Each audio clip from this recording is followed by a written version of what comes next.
Olá, tudo bem? Eu sou o Bruno aqui do time de investimentos da Stella e hoje a gente vai falar sobre um assunto que é muito importante na jornada empreendedora de empresas de alto crescimento e que não é tão falado e tão comentado assim, que é como distribuir a participação entre os diferentes atores dessa jornada, fundadores, empreendedores, funcionários executivos e investidores. E é muito importante o cap table, que basicamente é a lista das pessoas que têm participação na empresa, está muito bem desenhado e alinhado, porque isso vai definir incentivos e interesses de longo prazo de cada uma dessas partes no futuro da empresa. Então é muito importante isso estar bem feito desde o início e começar certo para que essa jornada seja muito próspera. E a gente vai falar um pouquinho dos objetivos aqui da nossa aula, é entender primeiro como funciona um pouco essa dinâmica de participação ao longo da jornada em uma empresa que está na trilha de venture capital, que é realmente uma dinâmica muito diferente de uma empresa tradicional, onde muitas vezes esse cap table, a participação vai mudar muito pouco ao longo dos anos aqui. E depois também entender como dividir o bolo de equity entre fundadores. Isso aqui é muito mais arte do que ciência, mas a gente vai trazer aqui algumas boas práticas. E por último, falar um pouquinho de governança e como fazer um acordo de sócios que seja funcional e que permita uma boa relação, né, entre os fundadores e sócios, porque um dos principais motivos que as empresas falham no início é realmente um desalinhamento e briga societária que acaba acarretando no final da empresa. E aí, relembrando aqui um pouquinho da jornada, né, do que a gente chama da jornada de Venture Capital, ela é uma jornada do que a gente chama de Staged Financing, ou financiamento em estágios. Então, aqui eu trouxe um pouquinho da nossa taxonomia aqui de como é que a gente enxerga as rodadas e como é nisso aqui de novo cada investidor tem a sua cabeça, o seu modelo mental, mas a gente está trazendo aqui, vou passar, não é um objetivo da aula, mas vou passar rapidamente aqui para falar um pouquinho sobre esses estágios, né? Então, basicamente, esses estágios, eles e por que existe, né? Os fundos de venture capital, as empresas que estão buscando esse tipo de financiamento, eles dividem geralmente o investimento em estágios e etapas, que na verdade cada etapa ela representa a redução de um tipo de risco nessa jornada. Então a gente começa no pre-seed, né, que é o início, né, da empresa, que muitas vezes esse dinheiro ele é aportado pelos próprios sócios, mas muitas empresas acabam levantando hoje esse capital super inicial que a gente chama aqui de pre-seed, que geralmente são empresas aqui muito no início, só os founders, que estão realmente ali na etapa de desenvolvimento, lançando o seu produto e com o objetivo de descobrir, de fato, né, passar por esse processo de customer discovery. E aí depois a gente vem, né, o objetivo dessa etapa é realmente lançar o produto e ter os primeiros insights, e aí vem a etapa seed, que são empresas que já estão faturando, já estão com clientes reais, e aí a gente olha aqui né, principalmente para um produto que já tem alguns sinais claros de product market fit, que é esse encaixe entre produto e mercado. Depois a gente vai para uma etapa de Series A, né, que é quando a empresa já está pronta para a primeira fase de escala, e que é quando já existem aqui realmente excelentes métricas de retenção e quando já existe uma máquina de vendas replicável. E geralmente é uma empresa que aqui já tem um faturamento mais relevante, aí beirando geralmente aí próximo de 20 milhões, a partir de 20 milhões de reais anuais. E depois, aí a partir do Series B, as rodadas começam a ficar um pouco mais difíceis de classificar, que basicamente são rodadas muito focadas em crescimento, né? A empresa ela já não tem mais um risco existencial, então a gente aqui na Stella opera principalmente nas primeiras 3 rodadas aqui, até o Series A, e aí a partir da Series B é o que a gente chama de Round Growth Equity, né? né, rodadas de crescimento, onde o foco aqui é expansão, é realmente aquisição, abrir novos mercados e construir novos produtos. E, enfim, e é muito importante aqui, né? Esse é um gráfico que eu gosto muito de mostrar que isso aqui é uma foto com os dados de qual é a participação dos CEOs no momento do IPO. Então, a gente tem uma dispersão muito grande, né? Então, para mostrar que realmente tem uma diluição muito grande dos fundadores e executivos ao longo da jornada. Então, aqui tem empresas que o CEO fundador terminou ali com 3% da empresa no momento do IPO, que é o momento tão sonhado aqui do final, muitas vezes que termina essa jornada mais de crescimento, de venture capital, geralmente quando termina aqui o trabalho nosso de venture capitalists, mas a empresa continua muitas vezes décadas depois do IPO, né? A história não acaba depois do IPO, na verdade, ela só vai para uma fase mais madura.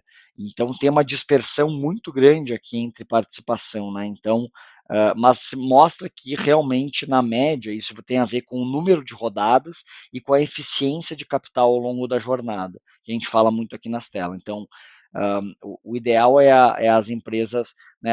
Acho que a mediana é muito mais perto ali de 9%. Então, o CEO da empresa, geralmente, no momento do IPO, depois de uma série de rodadas, vai ter aí, em média, 10%, e o restante do time aí, o time executivo próximo de 20%, contando todo o time executivo. Então, a diluição ela faz parte do jogo, né? Então, aqui eu trouxe dados, né, atualizados do último trimestre de 2023, com a diluição média por rodada nos Estados Unidos. Então, as primeiras rodadas, geralmente, elas diluem os fundadores em 20%, no Seed e no Series A, e aqui Seed, a gente está contando, né, aqui conta também as rodadas anteriores ao Seed, e aí a partir do Series B, essa participação a cada nova rodada vai diminuindo, e, e, e aqui no Brasil a gente vê um cenário parecido, acho que com um pouco mais de diluição nos estágios iniciais, porque eu acho que para compensar um pouco do risco, e também tem a ver com o cenário menos competitivo de mercado de capitais como um todo. E se a gente olhar como é que evolui então esse cap table, no início são só os fundadores, então começa em 100% com os fundadores, isso vai evoluindo ao longo do tempo. Então aqui eu coloquei uma foto de como essa participação de cada uma das partes evolui ao longo das séries, né, aqui do Seed ao Series D, né, que seria aí ao longo de 5 rodadas. Então, isso levando em consideração aquelas medianas que eu mostrei, né? Então, o vermelho, né, que está aqui no gráfico, que está ali, ESOP, Employee Stock Option Plan, né? Então, é um plano de opções, né, de compra para os funcionários estarem incentivados e terem um percentual relevante da companhia, especialmente quando a empresa começa a trazer executivos de mercado, né, que a empresa ainda geralmente no início não pode pagar um salário de mercado para essas pessoas, então, e precisa também de uma dedicação muito fora da curva, e ela acaba tendo que ter como parte da sua remuneração uma parte em stock options, né, que na verdade são opções de compra a um preço descontado. E isso vai ficando cada vez mais relevante porque a empresa tem que trazer mais funcionários sênior e precisa atrair os melhores talentos ao longo dessa jornada. Então vai sendo criado esse pool, né, que é um pool de participação para os funcionários, e geralmente ao longo ali da jornada ele chega aí a representar 20 ou mais por cento ao longo dessa jornada. Então, se a gente olhar aqui ao longo dessas 5 jornadas, a participação dos fundadores vai ir para 27%. Né? Então, realmente vai diminuindo essa participação ao longo do tempo. E aí pode se perguntar, putz, né, isso aqui é muito ruim, né? Então a empresa, né, os fundadores que tiveram a ideia, que tiveram todo o desafio de começar a colocar esse negócio de pé, vão ter só 30% do negócio lá na frente, ou até menos, né? Mas esse é o game de venture capital, né? Então é basicamente você compartilhar com mais gente essa jornada, com capital, com um time de cofundadores e executivos para conseguir construir algo muito grande. E aí eu fiz um exercício aqui com base nos dados do Carta, que é basicamente mostrar como é que o patrimônio dos fundadores evolui ao longo da jornada. Então, no seed, né, levando em consideração o valuation post-money das rodadas, quanto é que aqueles 70% de participação correspondem em dinheiro? Aqui, claro que a gente está num cenário Estados Unidos, né? Então no Brasil a gente trabalha com valores um pouco abaixo desses, mas a participação então no CID, aqueles 70% de participação, eles representam aqui em termos monetários mais ou menos 11 milhões de dólares de participação. Claro que essa participação, né, muitas vezes ela não tem valor monetário, não tem liquidez, mas ela ilustra um pouquinho dessa lógica de participação. Então, ao longo da jornada, a participação passa de 70 para 25, 27, e o valor patrimonial, né, o que isso representa em equity, vai subindo exponencialmente. Então, apesar de, após o Series D, né, os fundadores terem apenas 27% da empresa, em média, isso representa mais de 100 milhões de dólares de participação. Né? Isso numa empresa que está valendo aqui já, em média, próximo de 500, 450, 500 milhões de dólares. Então, realmente é esse o espírito da jornada de Venture Capital. Construir algo muito grande de forma compartilhada. E aí aqui também é muito importante também levar em consideração os termos e condições, tá? Então, esse aqui além do cap table, é importante ver como essa mecânica acontece, né? Tem uma outra aula que a gente tem sobre termos e condições que aprofunda um pouco mais, mas eu fiz aqui alguns exercícios para mostrar como essa questão evolui e como os termos e condições de investidores podem mudar o cap table na prática, né? Numa eventual saída um pouco mais estressada. Então aqui eu trouxe o caso de uma empresa onde ela fez né, duas rodadas aqui, né, então ela fez um seed que diluiu 25% de participação, ela captou 10 milhões de reais no seed, e ela depois fez um Series A e captou 40 milhões de reais, e o valuation dela final foi de 200 milhões de reais aqui post-money, depois do Series A. E aí, então, hoje o cap table dela simplificado aqui, né, é 60% com founders e funcionários, 20% com os investidores do seed e 20% com os investidores do Series A. E aí eu trouxe aqui, né, no caso, digamos que ela foi avaliada em 200 milhões de reais, mas ela recebeu uma oferta de compra e decidiu vender a empresa por 120 milhões de reais, que é uma saída excelente, né? Se a gente olhar em termos do tamanho né, de saídas no Brasil, as saídas, né, os M&As acontecem, boa parte, 80% dos M&As acontece abaixo dessa faixa de 90 milhões de reais. Então esse aqui é uma saída super comum e não deixa de ser uma saída incrível, né?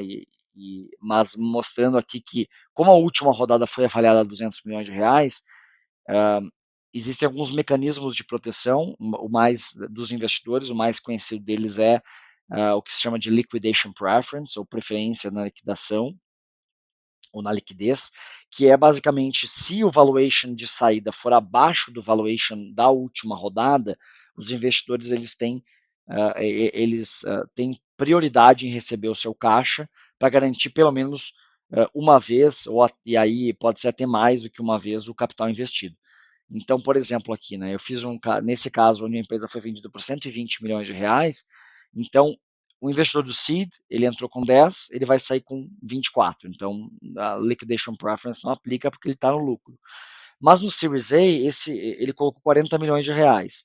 Se a gente considerar aqui só os 20% sobre esse valor aqui, vai dar só 24 milhões de reais. Então, para recompor esse investimento e esse risco que foi tomado no Series A, na verdade, com o liquidation preference de 1, o valor de saída né, desse investidor de Series A, ao invés de ser 24 milhões, vai ser 40 milhões.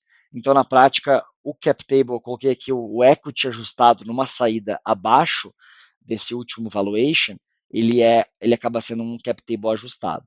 Então, na verdade, se a gente olhar aqui, o valor final de saída, esse vai ser o cap table ajustado. E eu coloquei um segundo cenário aqui, onde eu fiz um exercício com um liquidation preference de 1,5 vezes. E, na verdade, o liquidation preference ele acaba sendo um mecanismo de proteção do investidor, um mecanismo negocial. Quando o valuation ele está muito alto, pedido pelo empreendedor, muitas vezes o investidor acaba colocando um liquidation preference mais alto para se proteger em um eventual evento de estresse. A empresa não conseguiu crescer conforme o plano e ela teve que ver, né? E ela acabou sendo vendida, não conseguiu captar uma nova rodada, enfim, uma série de cenários aqui.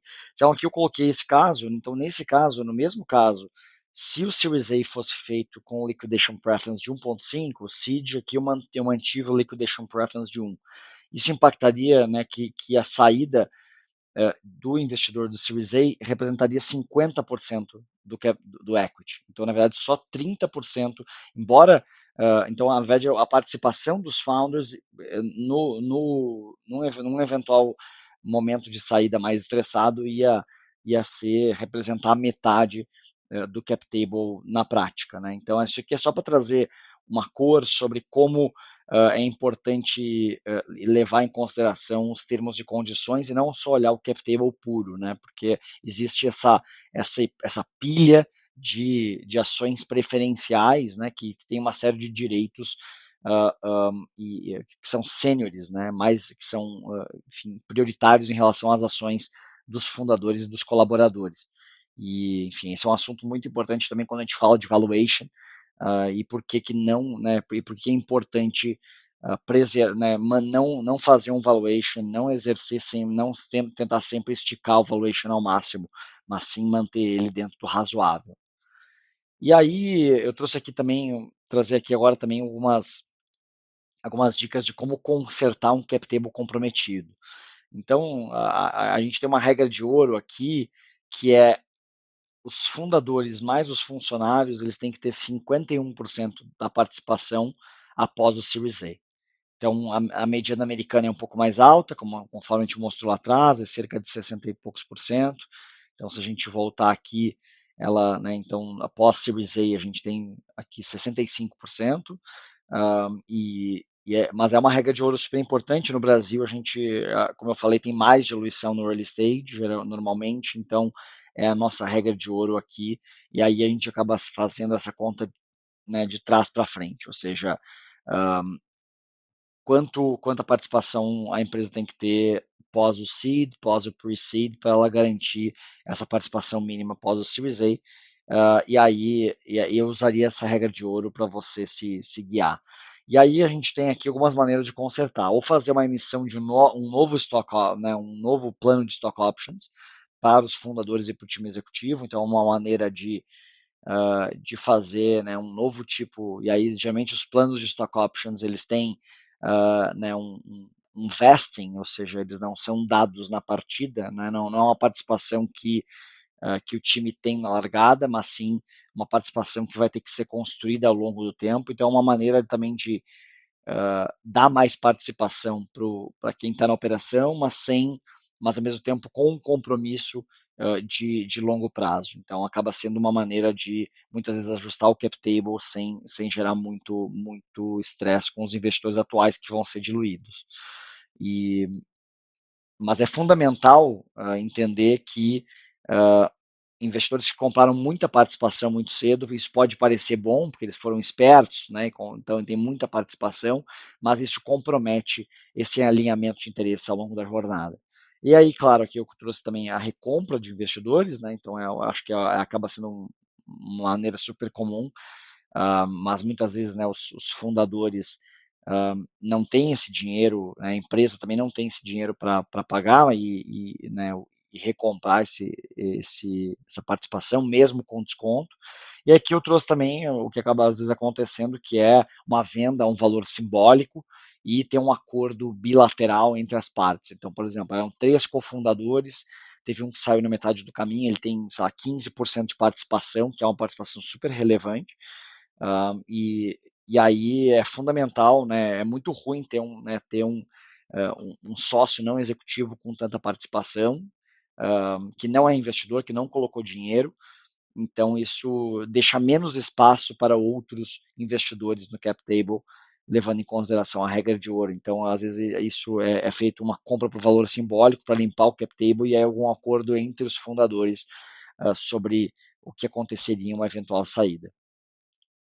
E aí eu trouxe aqui também como dividir o bolo do equity, né? Então, que é quando você está no início, como é que a gente divide essa participação entre fundadores e fundadoras? Isso aqui é muito mais arte do que ciência. Então, tem fundos que têm uma escola de divisão igualitária, porque acham que isso, né, isso vai gerar conflito se não for igualitário lá na frente. Mas aqui na tela, e pessoalmente eu também prefiro distribuições que sejam proporcionais, mas não 100% igualitárias, porque existe um desafio grande numa divisão igualitária, que é o que acontece em um impasse. Digamos que são dois fundadores que estão com 50-50 de participação no início, sem investidores, e aí cada um vai decidir, vai ir para um lado, um quer desistir, outro quer continuar, um quer pivotar, o outro quer perseverar. Então tem uma série de questões aqui que podem ser um impasse e podem atrasar a empresa de seguir o seu caminho. Pode ser que funcione, já vi funcionar em casos que é igualitário, mas tem uma figura clara de um CEO ou uma CEO que vai realmente resolver os impasses. Então, assim, isso tem que ser construído em um acordo de sócios, que a gente vai falar um pouquinho mais para frente. E aí aqui eu vou sugerir um modelo mental aqui de como um framework de como dividir essa participação. Eu gosto, né, de um modelo onde leva em consideração um equity mais dinâmico e não necessariamente proporcional, levando uma série de questões em consideração. Então, eu coloquei aqui o tempo, que no início é o mais importante. Então, ou seja, se tem um sócio que está full time e outros sócios que estão só trabalhando part time no final de semana e à noite, isso deve estar refletido na participação, porque o tempo é realmente o que faz, o que move a barra no início.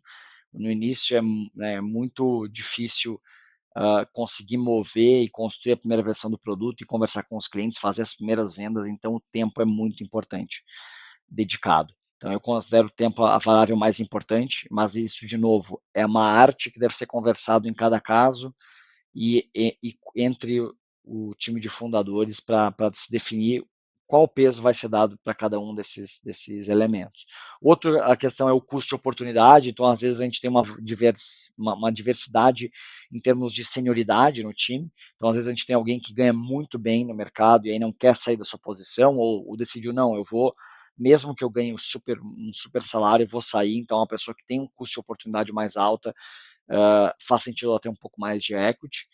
Uh, Aí a gente tem também, sim, né, mesmo que startups de tecnologia precisem de pouco dinheiro para iniciar, você sempre tem um custo associado, né, para pagar o domínio, para comprar, desenvolver, para design, para conseguir conversar com os primeiros clientes, viagem, almoço, hospedagem. Então tem uma série de despesas pequenininhas que vão somando aqui, freelancers, enfim. Então essa divisão de dinheiro também é importante e tem que estar muito bem acordada. E aí outros recursos aqui que eu coloquei que podem ser algum tipo de propriedade intelectual que foi aportada, ou também uma rede de contatos, enfim, que é mais difícil de conseguir valorar aqui nessa divisão de equity, por isso que eu coloquei ela em quarto lugar. E aí acho que também é super importante nesse início algumas boas práticas para ter relações societárias saudáveis. Né? Então, aqui, de novo, eu estou trazendo a questão de definir quem é a pessoa que vai tomar decisões em casos de impasse, e que é definir essa figura do CEO. E aqui é menos importante, putz, o CEO, a CEO, enfim, não se atrela muito a cargo, mas é a pessoa que vai estar olhando para o negócio, né, como um todo, não vai ter uma função tão específica e que ao longo do tempo vai ter essa visão de continuidade, muitas vezes de fundraising, né, de buscar dinheiro de investidores e tomar as decisões na prática mais importantes quando tem algum tipo de dilema. A gente também super recomenda nesse acordo de sócios ter o que a gente chama de founder vesting. Então, ao invés de dividir, então a gente chegou aqui a um acordo de divisão de participação entre três fundadores e fundadoras. Mesmo assim, é muito importante que essa participação não seja dada 100% na largada, porque existe uma grande chance de alguém da equipe fundadora inicial sair ao longo do caminho. O início é muito difícil, isso é muito comum. Então, a gente sugere que ao longo de 4 anos esse equity vá sendo vestido, né, que basicamente né, esse vesting, que é ele vá sendo construído e ganho ao longo do tempo, porque aí se alguém sai, o impacto no cap table não é tão grande. E aí a gente geralmente recomenda colocar 1 ano de cliff, que é basicamente no primeiro ano, se algum co-founder sair, ele não tem direito a nenhum tipo de participação. Tá? Então é uma boa prática que faz super sentido aqui, porque é o comprometimento de longo prazo que realmente faz a diferença. E aí aqui eu coloquei também alguns elementos para serem considerados em um acordo de sócios, né? Então, papéis e responsabilidades, o que acontece caso alguém queira sair, se pode ou não fazer projetos paralelos, né? Quem está full time, quem está part time, quem vai ganhar salário, quem não, né? Como vai ser essa contribuição de capital, né, ao longo do tempo. Isso pode mudar também, então por isso que um acordo de mais dinâmico e menos engessado é o que, na minha opinião, faz mais sentido. Né? E também é muito importante fazer essas discussões mais filosóficas sobre qual é a visão de cada um dos empreendedores sobre qual negócio quer construir. Quer construir um negócio bilionário, ou se tiver uma proposta de venda a tal valor, né, os founders estão dispostos a sair e partir para uma outra jornada. Então, ter um pouco dessa discussão, né, de prefiro seguir um caminho mais de venture, prefiro seguir um caminho mais bootstrap no início. Então, tem uma série de questões aqui que impactam e que podem causar discórdia e que a gente sugere estar discutido no início. E aí eu trouxe aqui, para finalizar, algumas noções básicas de governança corporativa para trazer um pouquinho dessa cor, porque no início, né, eu coloquei aqui as três camadas, né, principais da governança, geralmente de empresas desse estágio, que é o nível dos acionistas, ou seja, quem é que tem o equity, o cap table, o nível do conselho, né, que geralmente é formado e geralmente os fundadores têm maioria até geralmente as rodadas Series B, que é basicamente o conselho ele vota e decide, mas aí os investidores participam desse conselho ao longo do caminho. Então você vai ter que abrir mão né, um pouco dessa governança e passa que no início, né, o conselho são só os fundadores, né, e a gestão também é só dos fundadores, e ao longo do tempo, esse conselho começa a ter, que toma decisões muito importantes, né, como definição de orçamento, contratações de diretoria, remuneração da diretoria, enfim, qualquer tipo de emissão de novas ações, eventualmente passa pelo conselho também. Então, uh, ao longo do caminho do equity, né, dessa diluição, também vai se diluindo não só a participação, que é o que está lá em cima, mas também o poder de decisão e de voto a nível de conselho, né, que acaba sendo onde boa parte das decisões importantes de uma startup são tomadas.